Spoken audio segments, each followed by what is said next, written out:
ګرانو لیدونکو السلام علیکم ورحمت الله وبرکاتو. د مایکروسافت اکسل 2019 فنکشن او فارمولو د کلاس اتمې ورځې درس ته ښه راغلاست.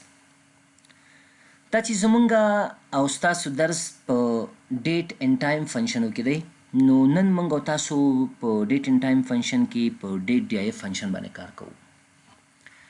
ډیټ ډي آی اف فنکشن ډیر یو مهم فنکشن دی او وظیفه یې دا ده که چیرې موږ تاسو وغواړو چې د دوه تاریخونو په منځ کې د میاشت د ورځې او د کال په اساس باندې تفاوت پیدا کړو. دې دپاره موږ ډیټ ډي آی فنکشن استعمالوو.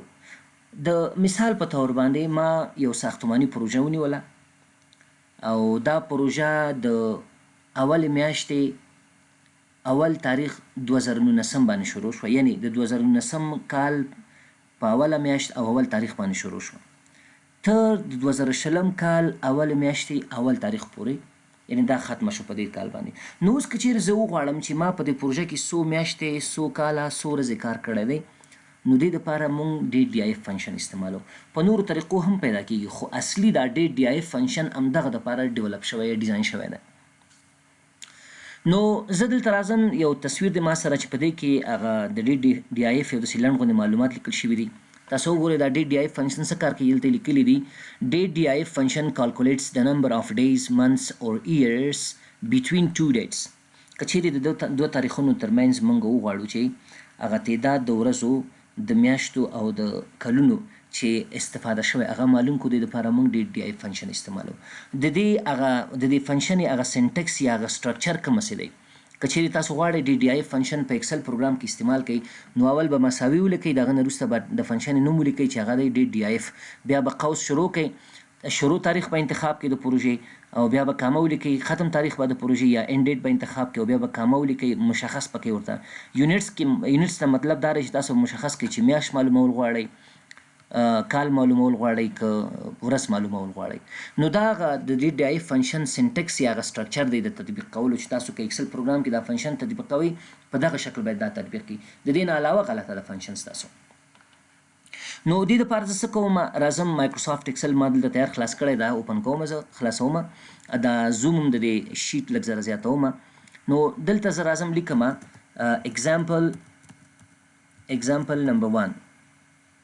example number 1.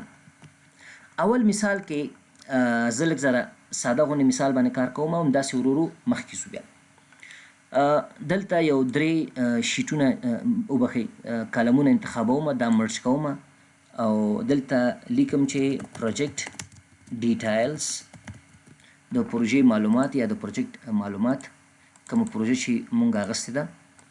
د مثال په طور باندې ما څه چلو کو، یو پروژه مې ونیوله، ساختماني پروژه ده. د دې پروژې نوم څه دی؟ پروجیکټ نیم، پروجیکټ سٹارټ ډیټ، پروجیکټ اینډ ډیټ، او دغه نه وروسته لیکم چې ټوټل ورکینګ ډیز، او بیا لیکم ټوټل ورکینګ مانثس، او دغه نه وروسته لیکم ټوټل ورکینګ ایئرس. دغه کالم دا سایز هم زیاتوم، داسې دې خوا ته دا هم لسې لږ ذره کالم سایز هم ګټوم. د پروجیکټ نیم زمونږ چې دی دغه ځای اخلم، لږ ذره ښایسته غوندې بارډر هم ورته ورکوم چې لږ ذره ښایسته ښکاره شي. ښه، زمونږ د پروجیکټ نوم چې دی سکول کنسټرکشن پروجیکټ، د پروژې نوم چې دی زمونږ د مکتب جوړول یا سکول کنسټرکشن پروجیکټ. د دې پروژې د شروع تاریخ او د اول میاشتې اول تاریخ 2019 دی. ختم تاریخ چې دی اول میاشتې اول تاریخ 2020 دی. په دغه تاریخ باندې زموږ پروژه شروع شوه او په دغه تاریخ باندې زموږ پروژه ختمه شوه.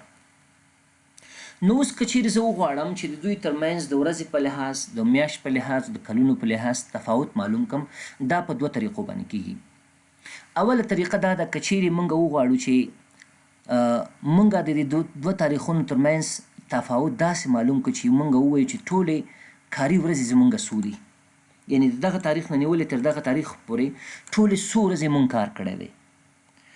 او ټولې دغه تاریخ نه دغه تاریخ پورې ټول څو میاشتې مونږ کار کړی دی او د دغه تاریخ نه دغه تاریخ پورې ټول څو کاله مونږ کار کړی دی. یعنی هغه تاریخ د دې ترمنځ تفاوت یو پیره د ورځې په لحاظ ماته وښیه، بیا د میاشتو په لحاظ ماته وښیه او بیا د کال په لحاظ باندې وښیه. یو دا شو.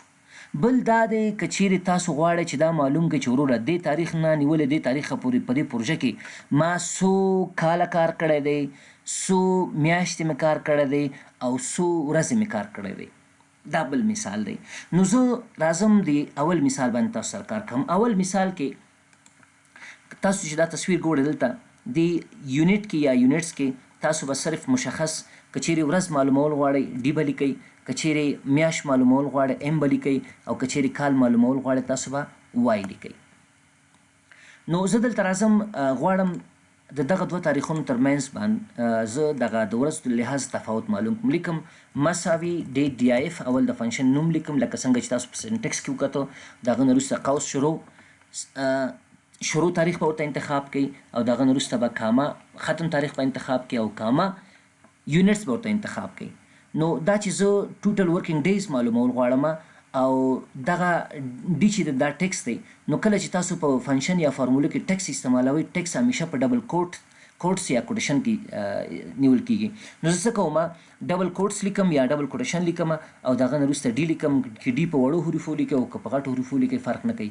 بیا ډبل کوټیشن او قوس بندوم. دغه نه وروسته په انټر باندې کلیک کوم. تاسو وګورئ ماته د دې دوه تاریخونو ترمنځ تفاوت د ورځو په لحاظ وښود. ماته وایي چې وروره تاسو په دې پروژه کې ټول 315 ورځې کار کړی دی. دغه تاریخ نه نیولې تر دغه تاریخ پورې د ورځې په لحاظ باندې تفاوت که تاسو ته زه وښیم 315 ورځې شوي. که چیرې تاسو غواړئ چې نه د میاشت په لحاظ ماته تفاوت وښیه، راځم بیا لیکم مساوي ډي آی اف اول د فنکشن نوم لیک مساوي بیا د فنکشن نوم بیا قوس شروع تاریخ به ورته انتخاب کړئ. دغه نه وروسته بیا به د ختم تاریخ ورته انتخاب کړئ او کامه به ورته ولیکئ. بیا دغه نه وروسته به څه وکئ په ډبل کوټس کې به ورته ولیکئ ام مطلب مانس. اول مونږ ډی معلومه کړه اوس مانس معلومومه. نو اوس زه غواړم چې دغه تاریخ نه دغه تاریخه پورې دغه څو ورځې شوي دي 315 ورځې چې شوي دي دا که د میاشتې په لحاظ معلوم کړم څو میاشتې کیږي، ماته وایي 12 میاشتې کیږي. د میاشتو په لحاظ باندې څو کیږي 12 میاشتې کیږي.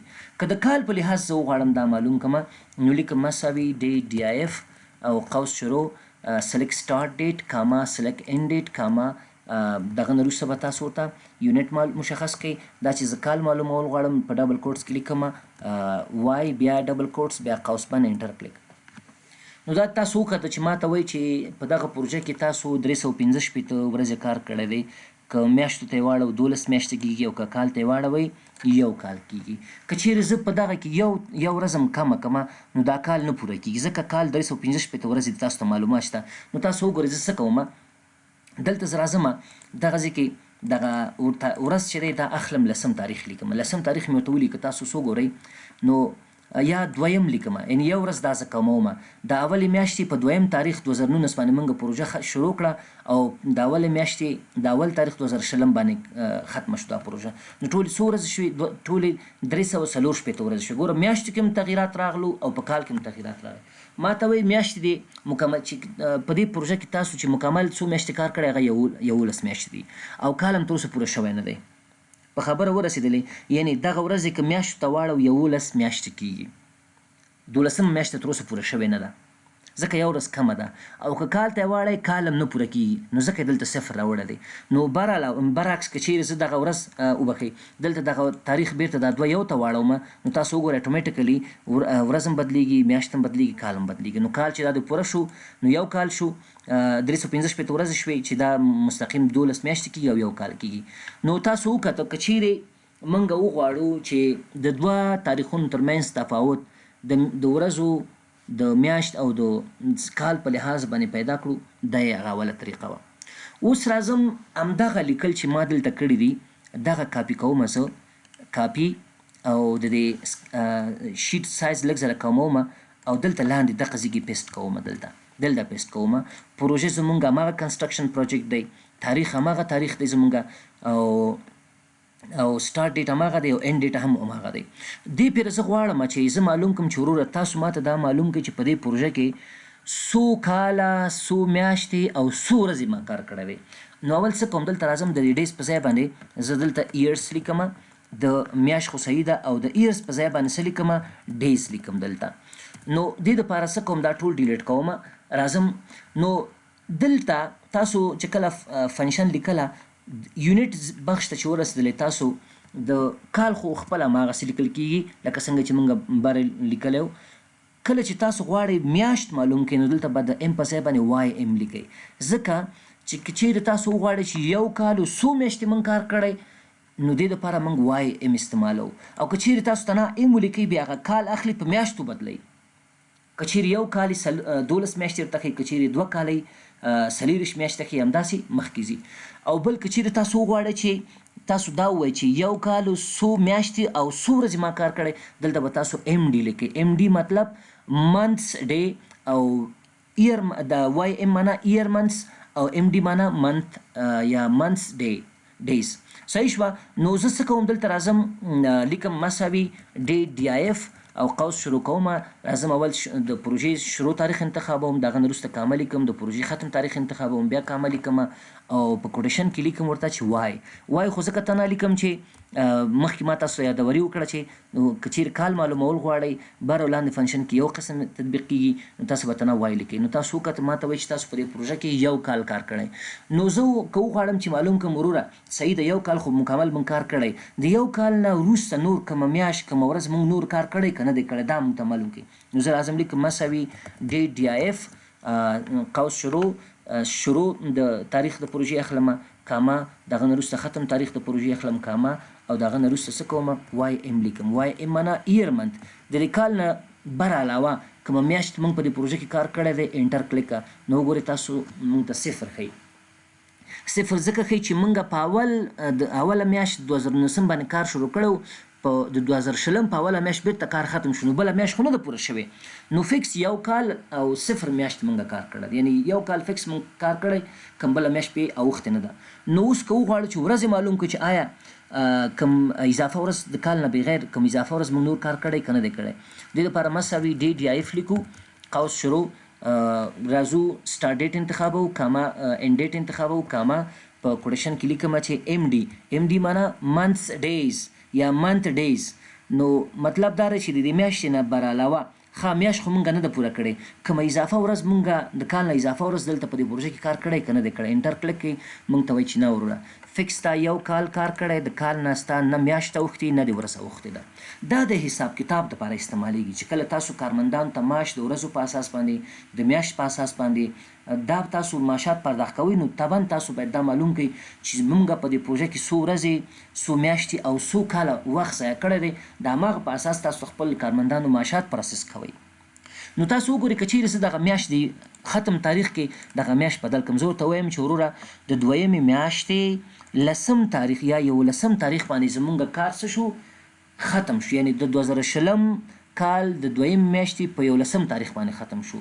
نو اوس وګورئ یو خو په میاشتو کې یو میاشت تفاوت راغی، په ورځو کې 10 ورځې تفاوت راغی، نو طبعا اټومیټیکلی دلته باید یو راشي، دلته باید یو راشي، او دلته باید 10 راشي. انټر کلیک کړئ نو وګورئ تاسو ما ته وایي چې تاسو یو کالو یو میاشتو 10 ورځې کار کړی دی. نو دا تفاوت په منځ د دې یونټ او په دې یونټ کې، یعنې که چیرې تاسو داسې تنا ډي ولیکئ ام ولیکئ وای ولیکئ دغسې ریزلټ به درکوي، یعنې په دې معنی چې ورځې به کال ته میاشت ته واړئ او بیا همغه ورځې به کال درته وښیي. او که چیرې تاسو داسې شکل کې دا استعمال کړو مطلب دا دی چې یو کالو څو میاشتې او څو ورځې موږ په دې پروژه کې کار کړی دی. دا دوستانو زموږ د نن ورځې درس، البته ډي ډي آی فنکشن کې نور مثالونو باندې هم موږ کار کوو، خو دا چې د ویډیو سایز زیات نشي نو نه غواړم چې دا بل ریکارډ هم تاسو ته، یعنې بل مثال هم تاسو ته کار وکړم. نو دا زمونږ د نن ورځې درس، که بیا هم چیرې تاسو کوم مشکل درلودله یا کوم نظر هم درلودله کولی شي دا ویډیوګانې زه ټول په یوټیوب کې اپلوډ کوم، د دې ویډیو تر لاندې تاسو په کومنټ کې خپل نظر ما سره شریک کړئ. د دې نه علاوه دوستانو که چیرې تاسو غواړئ چې زما د یوټیوب چینل ته لاسرسی پیدا کړئ، دا چې ګورئ دا زما د یوټیوب چینل دی، یوټیوب به راخلاص کړئ او په یوټیوب کې به ولیکئ محمد اسلام سیفزاده. کله چې تاسو دا ولیکو د هغه نه وروسته تاسو ته داسې ریزلټ درکوي. دا زما د چینل نوم دی، په دې به ډایرکټ کلیک وکړئ. چې دا هم کلیک وکړئ دلته به تاسو پلی لیست ته راشئ. پلی لیست ته چې راغلی دلته ټول پروګرامونه چې ما جوړ کړي یا ما ریکارډ کړي چې په بازار کې هم نشته دي، نو دلته زه ما اپلوډ کړي دي. دې ځینه تاسو کولی شئ دا آنلاین هم وګورئ او ځان ته یې هم ډاونلوډ کړئ. بر علاوه د ده که چیرې تاسو غواړئ چې د کویک بوکس په باره کې مکمل یا د فاینانشل اکاونټینګ په باره کې مکمل معلومات ترلاسه کړئ یا همداسې نور مالي بخش کې معلومات ترلاسه کړئ، دغه صفحه چې ګورئ تاسو د افغانستان کویک بوکس اکاډمي کویک بوکس افغانستان یا د افغانستان د کویک بوکس اکاډمي، دا رسمي صفحه ده د کویک بوکس لپاره. په دې کې موږ ټول د کویک بوکس مربوطه درسونه اپلوډ کوو، د فاینانشل اکاونټینګ مربوطه درسونه اپلوډ کوو. کم کلاسونه چې موږ شروع کوو نوي هغه په دې کې موږ شیر کوو.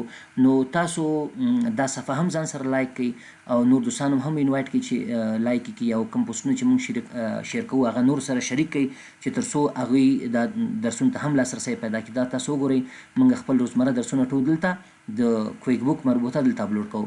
بر علاوه د هغه دا زما شخصي صفحه ده په نوم د استاد محمد اسلام سیفزاده. که چیرې تاسو خپل فیسبوک پاڼه کې د سرچ کې تاسو ولیکئ استاد محمد اسلام سیفزاده، نو زما صفحه دلته راځي راخلاصیږي.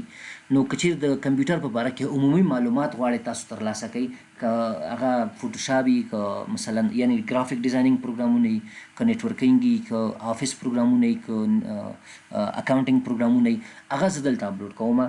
که د انټرنیټ مربوطه درسونه دي نو تاسو دا صفحه هم ځان سره لایک کړئ او دا د افغانستان کویک بوکس اکاډمي دا هم لایک کړئ. که چیرې تاسو د فاینانس بخش شاګردان یاست یا فاینانشل اکاونټینګ سره یا کویک بوک سره یا نور اکاونټینګ سافټویر سره ستاسو علاقمند دي.